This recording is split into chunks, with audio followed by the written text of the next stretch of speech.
Hello, welcome back to another training video. It feels like forever since we've done a training video.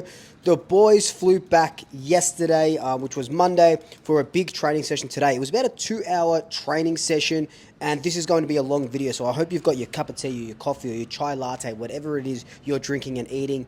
Buckle up, it's going to be a big one.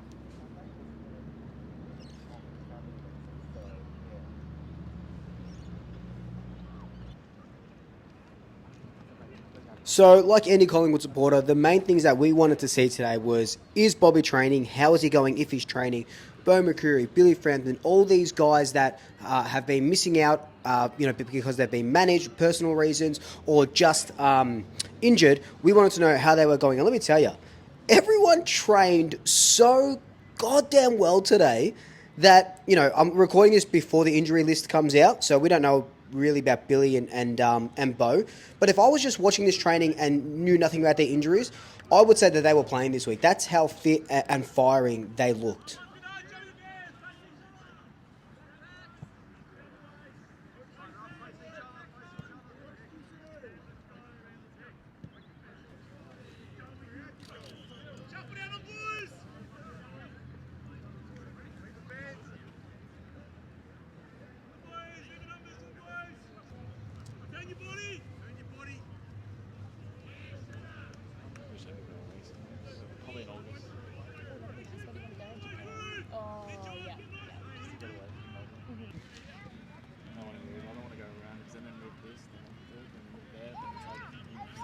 The biggest thing for me was seeing Bobby Hill out there, not because, he hasn't been training for a while and stuff, but because he was smiling and laughing and just being himself. Like, look, we don't know what's going on. I don't know what's going on in his personal life, and I hope everything is okay.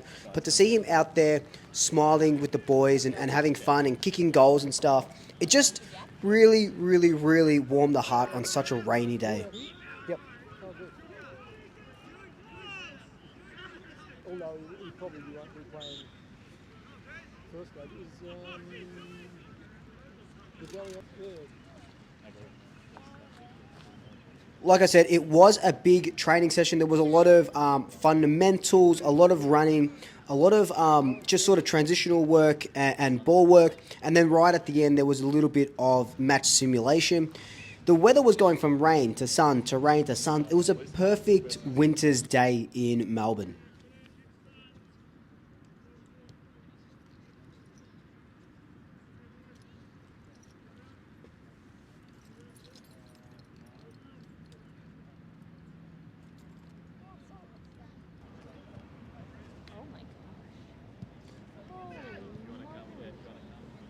Out of all the players that were training, Myercheck and Lipinski looked fit and ready to go. We knew that there wasn't any sort of injuries with them. That guy on screen there, Billy Frampton, that you just saw, like I said a little bit earlier, he looked really good. He was running, he was jumping, he was doing everything that you need someone who's injured to do. And I would absolutely love him in the team at the moment, especially going up against Fremantle's 5 talls or 4 or 5 talls.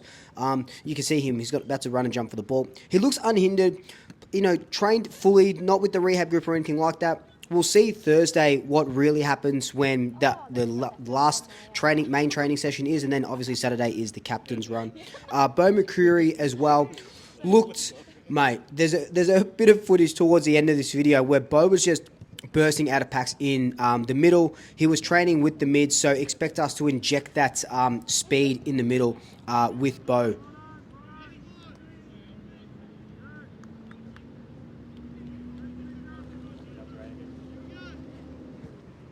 Another interesting thing that I noticed today was Josh Daicos was training with the mids all the way through pretty much.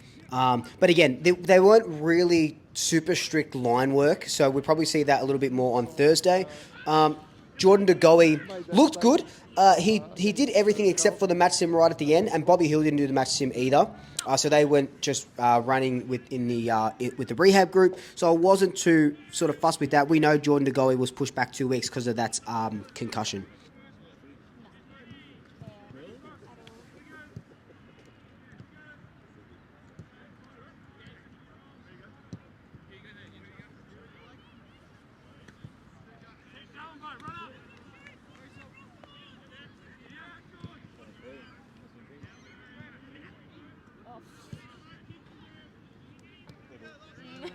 So you can see the footage just a little bit before and here now of just Beau McCreery getting the ball, bang, jets on, and just running out. And that's something that we definitely missed against the Suns. We did miss that running Carrigan. At one stage, we had Long, Mitchell, and Sidebottom in the middle. That's a slow midsection.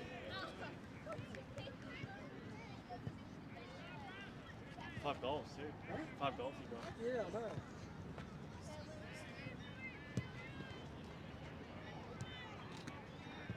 I mean, your way, Luke? Or Yeah.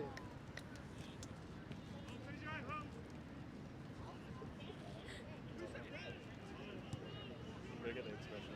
Really good, though. The ball.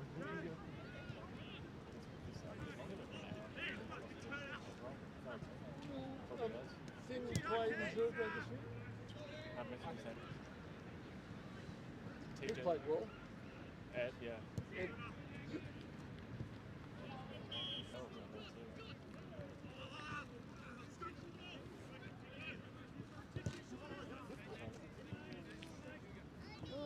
One of the big questions around Bobby is, do you bring him through the VFL or do you bring him through the AFL? And I'm not saying bring him through the VFL because he needs to do his time or anything like that. Mainly because of match fitness. We know that, bodies can sort of break down pretty quickly with if they haven't been playing, games and fully exerting themselves and then going and running full pace. So that's something that they'll probably consider. But based on today's training, and I'm hoping Thursday is a little bit the same, he looked ready to go. He was running, sprinting, like I said, setting up goals, kicking goals. So he looked like he could fit into this team this week. But this is the interesting bit here. Nick Daicos was running with the rehab group. You'll see a little bit later as well. He starts doing laps and then misses out on the match sim, but pretty much did 75% of training before going down to the rooms. what about Nick? Going to play?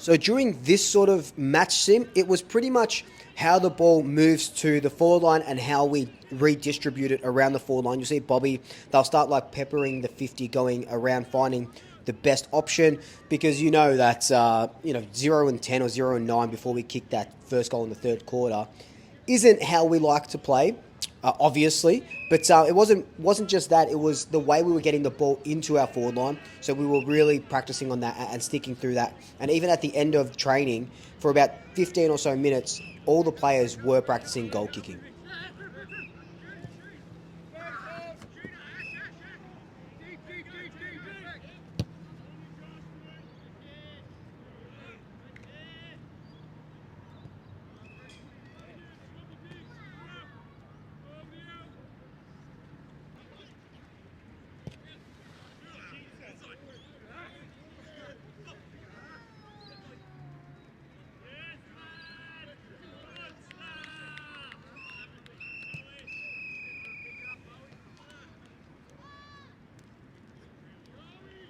Imagine Bobby.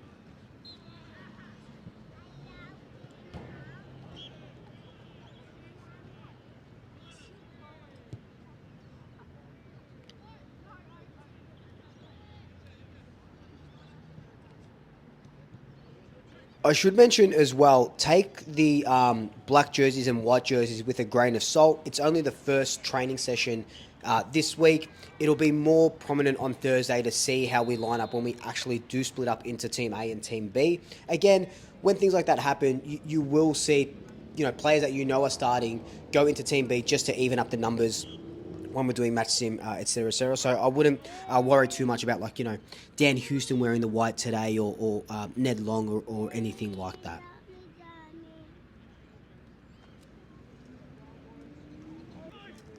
Oh my god.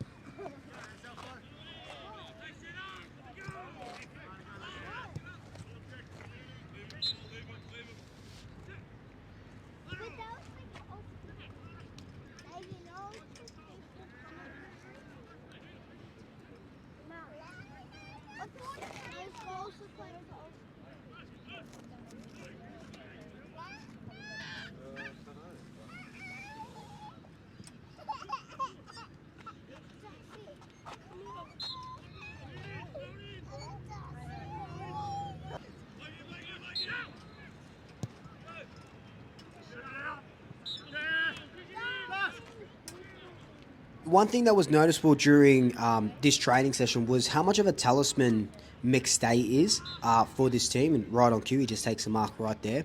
And, there's talks of, without Jeremy Howe, do we have to send McStay or Myjic back? And when I say there's talks, I'm saying people are asking me, I'm seeing in comments and stuff. And I don't want Myjic back. I've said that from the start. Dan McStay, I can see why people would want him back, because we're, with no Jeremy Howe and probably with no Billy Frampton. But I still think that Charlie Dean comes in, who I thought had a really good training session as well. Again, it wasn't really defender heavy. This session wasn't really centered around defense. So we'll hopefully see a little bit more of that on Thursday and see how that looks.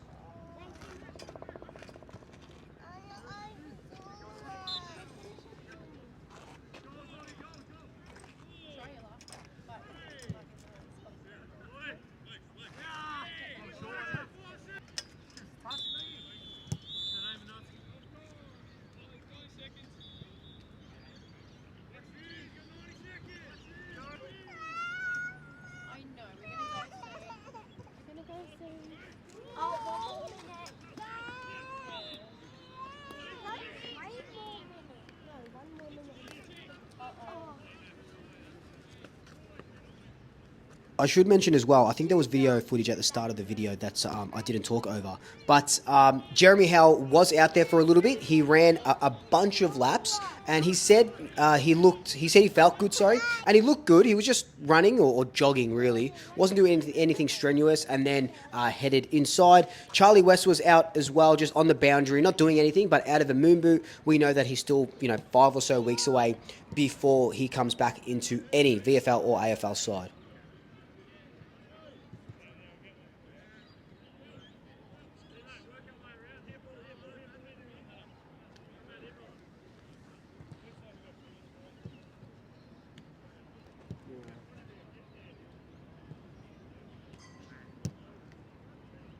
And here is the end of all the guys doing some goal kicking. Charlie Dean, absolute beauty right there.